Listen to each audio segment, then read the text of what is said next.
Persiapan pernikahan Satya dan kekasihnya Mera telah disiapkan dengan baik untuk menyambut kedatangan pihak wanita yang sebentar lagi akan datang.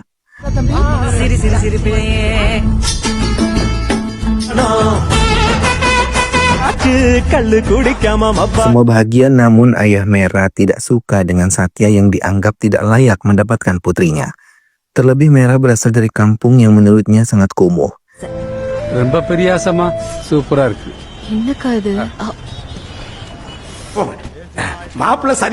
Mera menceritakan pada Satya keadaan hotel yang ia jadikan tempat penginapan, yang menurut ayahnya pun tidak layak untuk mereka huni. Satya hanya bisa meminta Mera memaklumi, namun ia meyakinkan kalau hotel yang telah ia pilih adalah hotel terbaik di desa Pudukotai. Satya dan keluarganya bersama-sama menuju toko untuk membelikan Mera sari yang cantik untuk pernikahannya.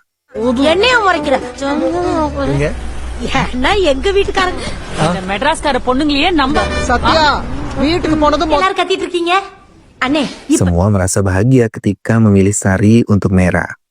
Setelah memilih semuanya, mereka dengan bahagia kembali menikmati perjalanan kembali ke rumah.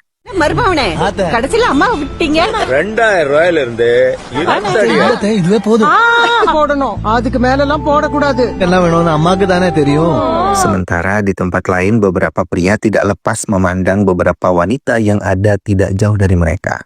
Salah satu dari mereka memberikan kode pada salah satu anak buahnya untuk mengikuti Satya, yang menghentikan mobilnya kemudian memasuki ATM. Satya yang telah selesai dengan urusannya segera memasuki mobil dan bersiap untuk pergi, namun anak buah pria tersebut malah menuduh Satya menabrak motor mereka yang terparkir. Satya yang merasa tidak melakukan apapun dan meninggalkan tempat itu. Orang-orang tersebut memasuki bus yang sebelumnya telah diincar oleh mereka. Kemudian mereka berkelahi, bahkan menghabisi salah satu penumpang yang ada di tempat tersebut.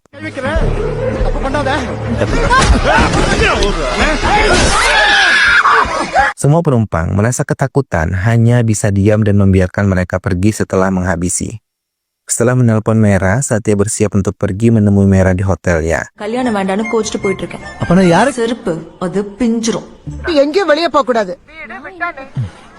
Halo, Amma. வீடு ஹோட்டலுக்கு வந்துட்டாங்க தெரியுமில்ல. சீக்கிரமா போயிட்டு சீக்கிரமா கிளம்பி வந்துருவேன். Sepanjang perjalanan mereka terus berbincang melalui telepon. Mereka membayangkan hidup bahagia setelah menikah hingga membuat Satya hampir menabrak salah satu pengendara sepeda. Beruntung keduanya baik-baik saja, hingga Satya memutuskan untuk mengakhiri telepon mereka. Namun handphone milik Satya terjatuh, tak lama kemudian handphone tersebut berbunyi. Dengan susah payah Satya berusaha untuk mengambil handphone tersebut, namun tiba-tiba seekor anjing muncul di hadapan mobilnya. Satya berusaha menghindari mobilnya menabrak anjing. Tak lama anjing tersebut berlari ketika mobil Satya berhenti. Tiba-tiba semua orang yang ada di tempat itu berteriak dan meminta Satya keluar dari mobilnya karena Satya telah menabrak wanita hamil. Satya benar-benar terkejut ketika melihat wanita hamil itu telah tergeletak tidak berdaya di depan mobilnya.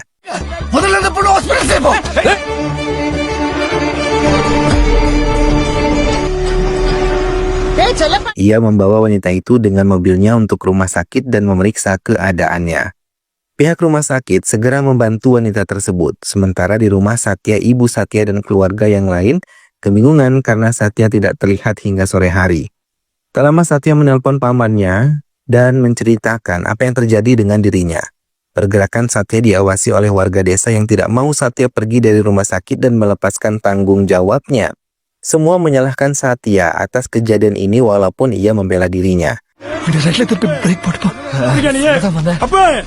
Hingga beberapa penduduk berhasil memukulinya sampai Satya tidak bisa mengendalikan diri dan memukul salah satu warga hingga keadaannya menjadi runyam.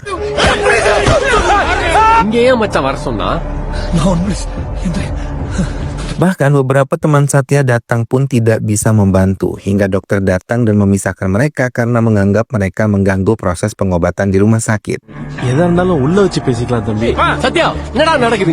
Kakak laki-laki dari korban itu sangat marah dan mengatakan kalau Satya pasti akan dihukum di penjara. Satya menjelaskan pada ketiga teman-temannya dengan sangat jelas, ia tidak merasa menabrak wanita hamil itu. Ia hanya menghindari 2 ekor anjing yang berlari, namun tiba-tiba ketika mobilnya berhenti, warga memintanya turun dari mobil karena wanita hamil itu telah tergeletak di depan mobilnya. Satya terdiam ketika melihat Singam, pria yang pernah menghabisi penumpang di dalam bus. நடந்ததெல்லாம் இல்ல நான் இருந்ததுனால போச்சு. Ia marah ketika tahu istrinya Kalyani menjadi korban kecelakaan, terlebih ketika melihat Satya pelakunya. Ia mendekati Satya dan langsung memukulinya karena ia sangat kesal ketika mengingat Satya adalah pria yang pernah menjadi incaran kejahatannya.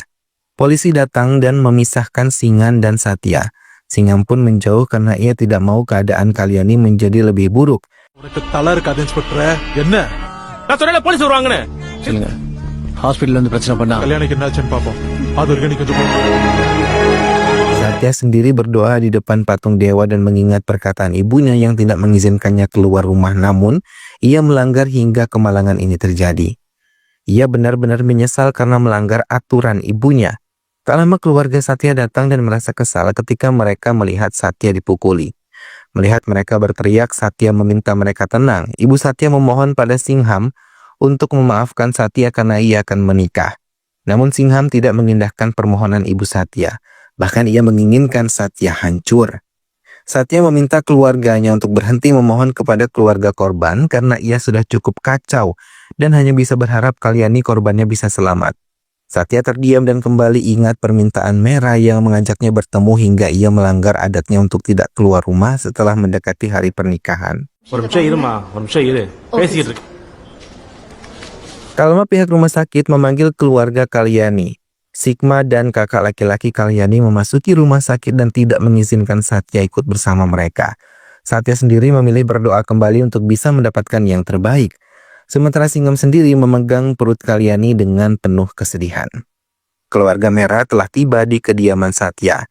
Semua menyambut bahagia namun tidak menyadari kalau Satya masih menghadapi persoalan yang sangat pelik. Tak lama kakak laki-laki Kalyani dan Singham keluar dari rumah sakit dengan wajah murung dan mengatakan kalau nyawa anak di dalam kandungannya kritis. Keluarga yang mendengar itu marah dan memukuli Satya. Dengan cepat Satya dibawa oleh pihak kepolisian. Mera sendiri merasa bahagia karena tengah mengikuti urutan adat menjelang pernikahannya. Tak lama paman Satya mengabari hal yang tengah terjadi pada Satya. Mendengar hal itu, ayah Mera membawa Mera dari tempat itu dan membatalkan semua rencana pernikahan mereka. Satya yang telah diamankan di kantor polisi terus ditunggui oleh pihak keluarga Kalyani yang ingin kembali main hakim sendiri. Tak lama Singham datang dan mengatakan mereka tidak perlu lagi marah pada Satya karena keadaan Kalyani. Ia yakin akan baik-baik saja. Kakak laki-laki Kalyani meminta Singham untuk kembali ke rumah sakit menunggu Kalyani. Singham menurutinya dan pihak kepolisian pun meminta mereka untuk pergi dari kantor polisi itu karena Satya akan diamankan di kantornya. உங்களுக்கா? அப்பா பாதிக்கப்பட்டது அந்த போய் குடும்பம். Ketika semua keluarga Kalyani pergi dari kantor polisi, salah satu teman Satya mencoba berbincang padanya. Ia mengatakan kalau mereka akan mencabut laporan pada Satya karena Kalyani baik-baik saja. Tapi ia mendengar kalau mereka akan menghabisi Satya setelah Satya keluar dari kantor polisi ini. Satya meminta kepada petugas untuk memindahkan Kalyani ke rumah sakit lain karena ia menaruh curiga dengan pihak rumah sakit. Namun permohonannya tidak diindahkan hingga teman Satya malah diusir dari kantor polisi tersebut. Satya memberikan kode kepadanya untuk bisa mengawasi mereka dan Kalyani. Kericuhan terjadi ketika teman Satya meminta Kalyani dipindahkan hingga kesempatan itu digunakan oleh Satya untuk melihat Kalyani di rumah sakit. Namun ia terkejut ketika tiba di rumah sakit, dokter mengabarkan kalau bayi di dalam kandungan tidak bisa diselamatkan. Semua orang merasa terpukul terlebih Singham, ia menangis sedih. Melihat hal itu, Satya merasa dunianya pun runtuh. Ia pergi meninggalkan rumah sakit itu dan menyesali semua yang terjadi. Ia pun menangis sejadi-jadinya karena kemalangan yang menimpa hidupnya. Persidangan dilakukan dan Satya dinyatakan bersalah dalam kecelakaan ini. Ia dikenakan denda Rp50.000 dan penjara selama 2 tahun. Satya yang dikawal oleh petugas merasa terkejut ketika keluarga Kalyani mencoba untuk menghabisinya. Beruntung pihak kepolisian bisa menyelamatkannya. Sementara Kalyani sendiri benar-benar merasa terpukul dengan kehilangan anaknya. Singham yang mengurus semuanya benar-benar harus menguatkan dirinya terlebih melihat istrinya tidak berhenti untuk menangis. Bahkan tidak sadarkan diri ketika tubuh kecil anaknya dibawa untuk dikebumikan.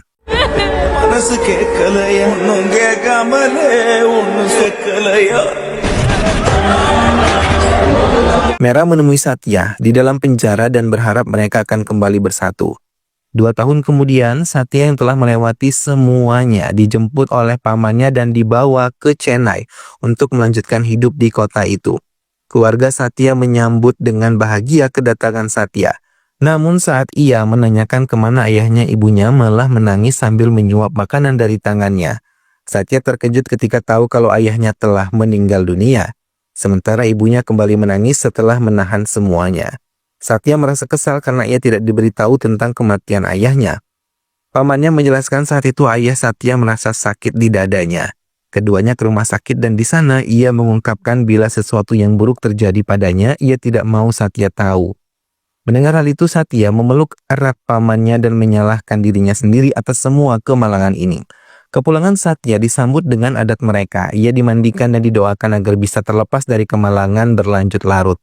Namun Satya tetap terpukul dengan kepergian sang ayah hingga ia menangis terus-menerus menyalahkan dirinya. Lagi-lagi keluarga Satya merasa terpukul dengan keadaan Satya.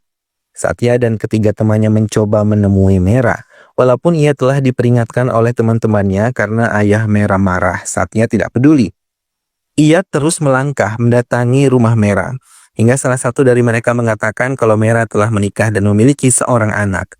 Satya menghentikan langkahnya dan mengingat percakapan terakhir mereka sebelum ia mengalami kecelakaan itu. Satya berlari menyusul teman-temannya dan meminta mereka untuk membawanya pergi. Lagi-lagi Satya merasa sangat hancur, namun ia tidak bisa berbuat banyak.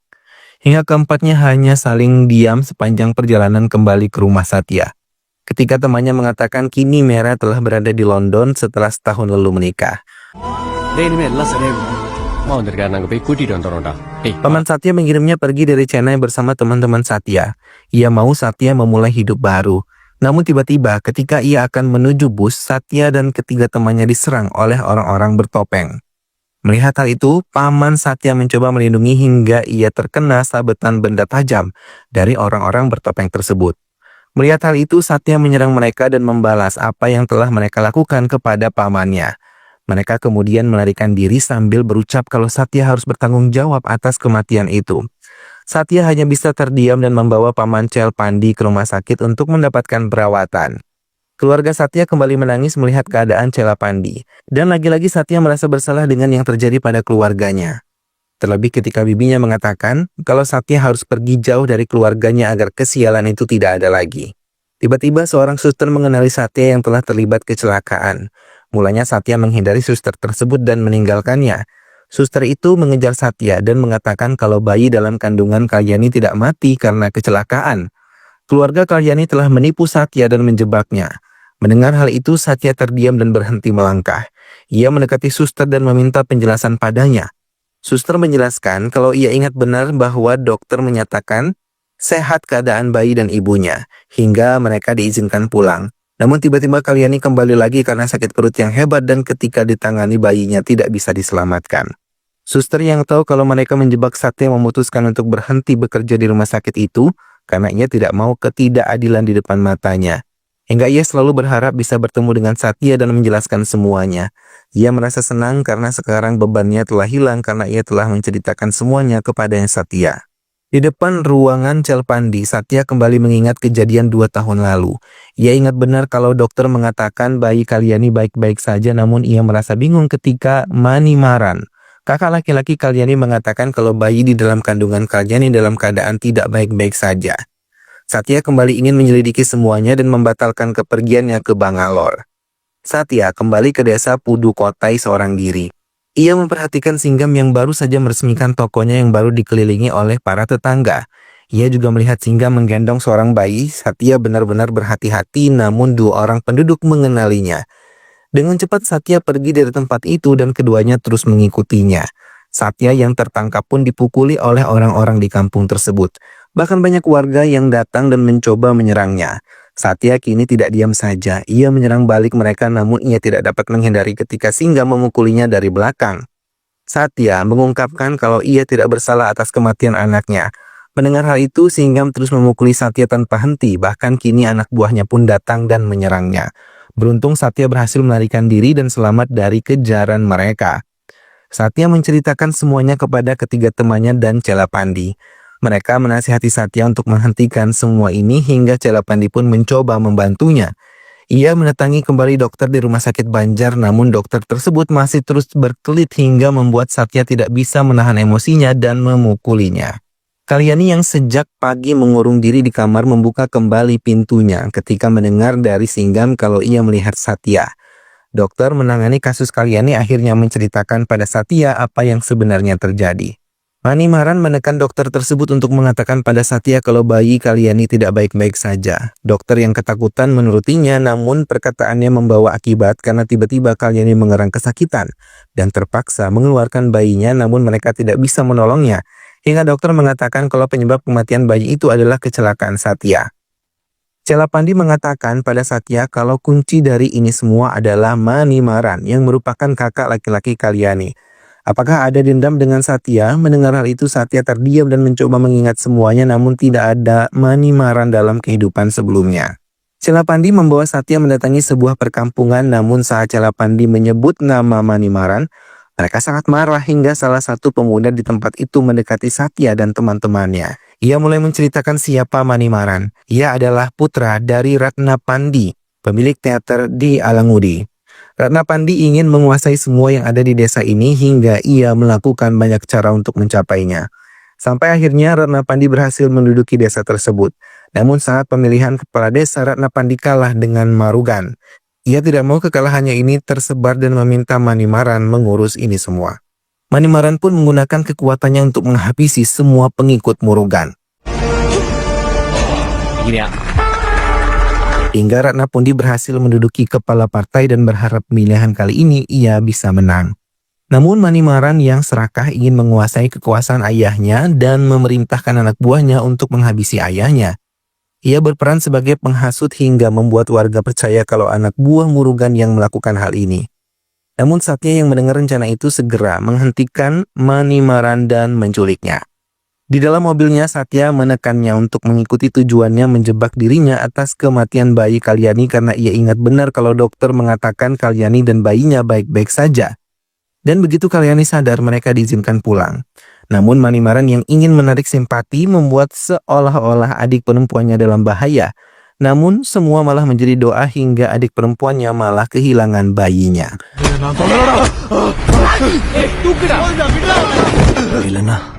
Apa ya, Singgam yang tengah menikmati kebersamaan dengan Kalyani tiba-tiba diserang oleh orang-orang tidak dikenal. Hingga Singgam tersungkur bersama Kalyani. Keduanya terluka dan menyadari hal itu, orang-orang itu berniat menghabisi mereka. Singgam sekuat tenaga bertahan sambil menjaga istrinya. Mereka melarikan diri dan sepanjang perjalanan Kalyani terus bertanya siapa mereka. Mengapa mereka mengincar Singgam dan Kalyani? Singgam mengamankan istrinya di tempat aman dan ia kembali menghadapi mereka. Singgam berhasil menyingkirkan mereka dan membawa istrinya pulang dalam keadaan selamat. Di kediamannya, Singgam baru menyadari mereka adalah orang-orang Matu Pandi yang dendam karena ia telah memotong tangan putranya Arjuna Pandi karena telah berbuat tidak sopan pada adik perempuan Singgam. அப்ப நிம்மதியா இருக்கிறானா பொண்ணு நல்லா இருக்கும்னு நினைச்சேன். Namun Arjuna Pandi tidak kuat menjalani kehidupan ini, malah mengakhiri hidupnya. Satya dan teman-temannya mengambil kesimpulan kalau bayi Kalyani dibunuh oleh orang-orang Mutu Pandi. Setelah mendapatkan cerita tentang semuanya, Satya pergi meninggalkan Manimaran di tempat itu. Sementara anak buah Mutu Pandi dikumpulkannya dan diminta untuk segera menghabisi Singgam. Satya dan temannya sejak tadi mengawasi Mutu Pandi kini mengikutinya. Mereka melihat mobil tersebut memberikan tumpangan pada seorang ibu hamil. Tak lama Satya menarik kesimpulan kalau Mutu Pandi bukanlah orang di balik kematian bayi-bayi itu.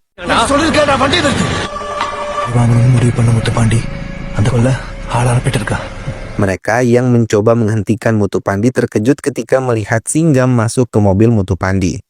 Singgam mengucapkan maaf pada Mutu Pandi di dalam mobilnya. Namun ia teringat ketika anak buahnya ingin menghabisi dirinya dan istrinya hingga tiba-tiba ia mengambil sebilah pisau dari balik bajunya dan menikam Mutu Pandi hingga tewas.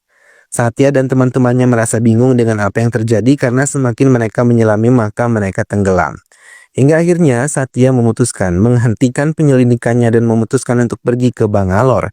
Celapandi yang mendengar hal itu meminta mereka kembali ke hotel untuk beristirahat. Petugas mendatangi kediaman Singgam untuk menangkapnya atas kematian Mutu Pandi. Petugas membawanya dan Satya yang tahu hal itu segera mendatangi kantor polisi. Semua mata melihatnya sinis. Satya meminta pamannya menghentikan semuanya, namun Celapandi tidak mau menghentikan semua yang telah menimpa keponakannya. Satya membawa Celapandi dan memintanya untuk kembali ke Chennai.